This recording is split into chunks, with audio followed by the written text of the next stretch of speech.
Welcome to Talk Oxfordshire, the show which gets you talking. I'm Eva Ahmed.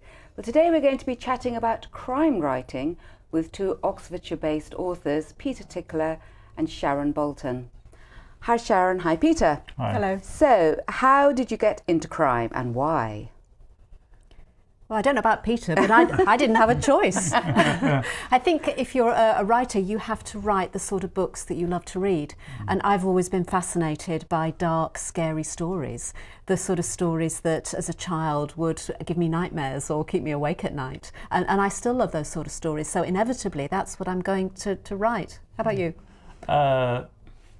Yeah, I was really scared by some of these old black and white movies when I was about 13. I remember having sleepless nights afterwards. But I think if you're going to look at a writer, it would be actually Daphne du Maurier, who I started to read her stuff when I was about 15, 16. Daphne du Maurier? Yeah, so Rebecca, and I think My Cousin Rachel was probably even more scary and a sort of typical, absolutely classic psychological thriller, I suppose. And but after that, you get into. I mean, for me, I don't know. It's just the scary. It's the puzzle. I love puzzles, crosswords, that sort of stuff. And so it's the kind of puzzle element that, of course, it comes into Agatha Christie so much. I guess, Sharon, if somebody says to you, a reader, "Oh, I knew all along who done it," I don't know if your books are who done They it are in the very broader much so. sense. Then that's I won't call it a failure, but that's a challenge. Well, no, what I would say to them is, first of all, you must be exceptionally clever. Because I spent a year writing that book, and if you've worked it out in less than a week, well done to you. But also, I would expect most of my readers, or a good proportion of them, to work out the mystery towards the end, because we lay clues as crime writers. We sprinkle them into the plot as we're going along. So if a reader gets to the end of a book and the ending is a complete surprise, then I would say the writer has failed because the clues have not been there. We shouldn't be pulling rabbits out of hats.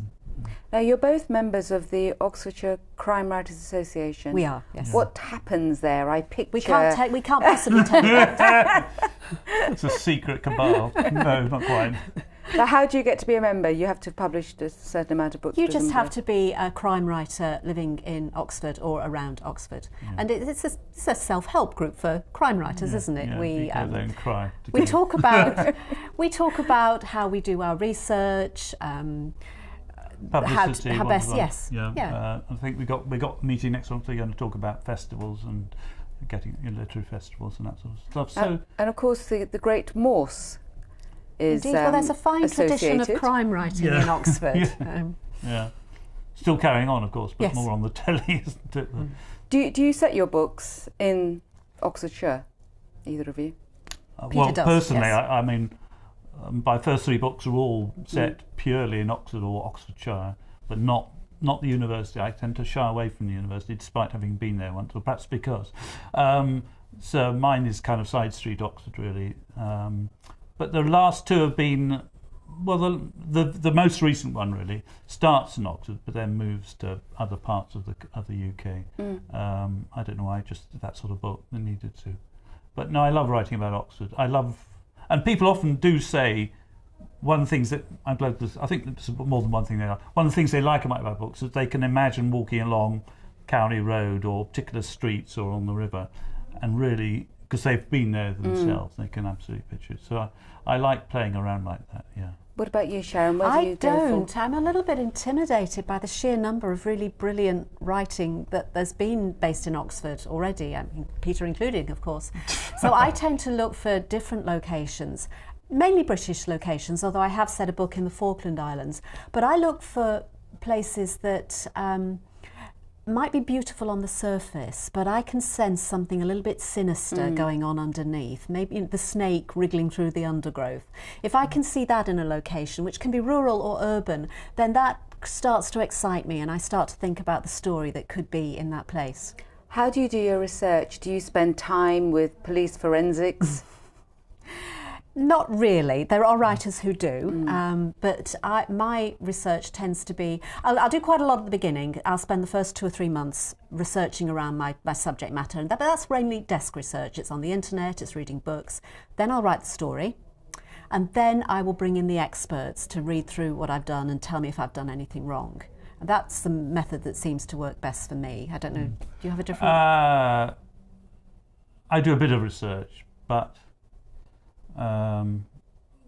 I think ultimately a crime writer, I mean, you want to be reasonably authentic, but actually if you're totally authentic, it's going to be too dull. It'd be dull, to be honest. Yes. I sat in front of my computer entering data. Yeah. I mean, we're not journalists, we're storytellers, and it's different. So you inevitably compress time and stuff like that. But no, I mean, I was at a talk, you know, by a chap who was talking a little bit about forensics, only this summer, just quite by chance, the local church of all places. And that was absolutely fascinating, because Abingdon, there are about 3 places in and near Abingdon, where I live, where you know, they do work for the police for, you know, for all sorts of forensics. And readers are hugely interested in forensic science. It really has captured the public imagination at the moment.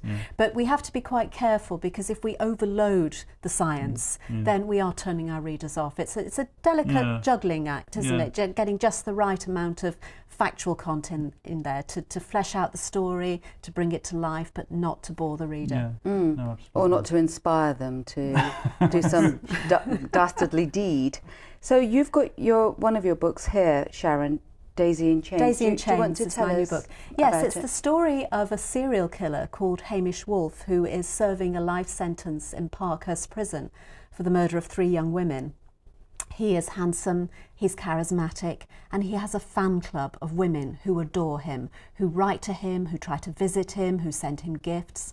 And I discovered that this is actually quite common. Wherever you find a high-profile serial killer or murderer behind bars, there will be a small army of women who are determined to adore him. And I thought, this is so interesting and so bonkers and so dark. It inspired me to write this story. So it's the story of Hamish, who is not interested in any of his fan club. He's got his sights set on one woman, a woman called Maggie Rose, who is a criminal barrister and a true life crime author.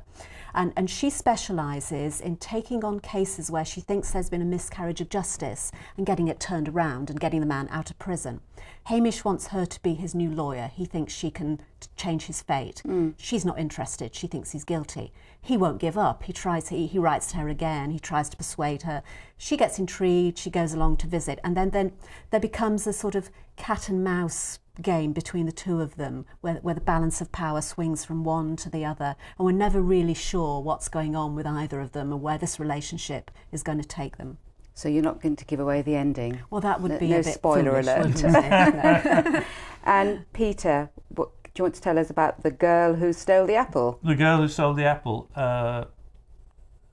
This one came from, I wrote the scene of this girl going to shop dressed as Snow White and stealing an apple a long time ago, and I tried to turn it into one book, and then that didn't quite work. So I put it aside, wrote my last book, that's when it came out last year, and then I kind of thought, I need to know who this girl is and what the history is, and the bloke who goes into the shop with her and somebody else who died. So kind of just thought, well, I'll have another look at that kind of, and it's good to have, you know, months and months later you can get a fresh perspective on something you've written.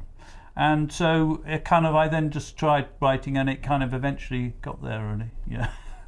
Do you ever have days when you think, this is so difficult? Because presumably you're both introverts, sitting alone in your we don't get out of the house lonely garret. No, yeah. We're not let out, no.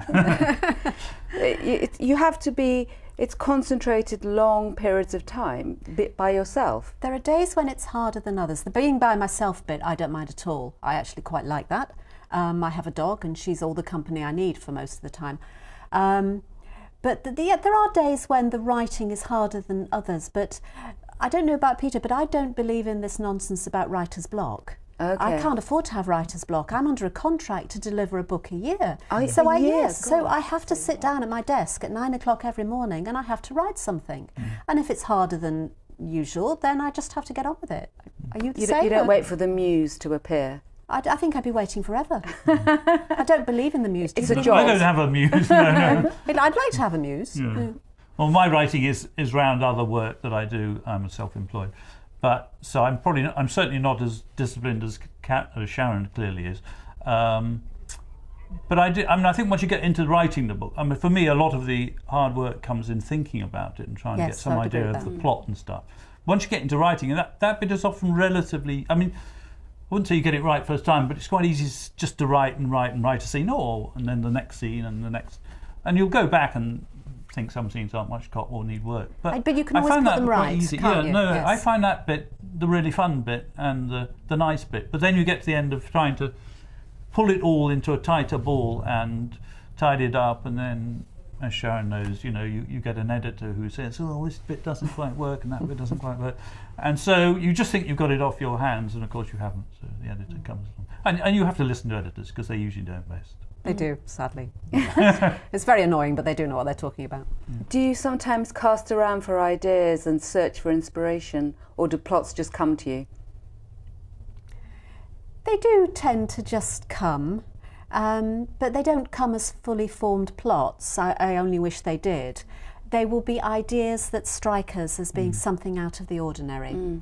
And that idea can come at any time. It can be sparked by something we see or hear, or it can just come out of nowhere. And I tend to need more than one idea before I can start a book. Typically for me it's 3. 3 ideas that have interested me, that have just got me thinking, and then I start to see how they might fit together and how I can perhaps form a plot around them. And that's when the planning really starts for me. I think for me they come from, that is my biggest problem, is starting a book. But I mean, my very first book came from an art project one of my eldest son did about a blue plaque and stuff, and a fake blue plaque, and that was one, and another one was started when I was listening to a game of Oxford United playing football one evening. It was very exciting. And I've had one at a football match. There's obviously something about, yes. Yeah. But I had this idea of somebody listening to this football match and getting very excited like me, because he was also an Oxford United fan, but then reacting in a very strange way, because he then gets rung up by his mum, and he's... Anyway, so those 2 started quite easily. I can't really remember how the second one started, or the last one. It just kind of eventually something starts. We don't really know where our ideas come from. We wish we did. Well, I know what's happening next, because it's time for a break. And when we come back, we'll be chatting further about the art, graft and craft of crime writing. We want to hear your views too, so do get in touch with us by email at news@that'soxfordshire.tv and via Twitter @that'soxon, and you can like us on Facebook. See you shortly.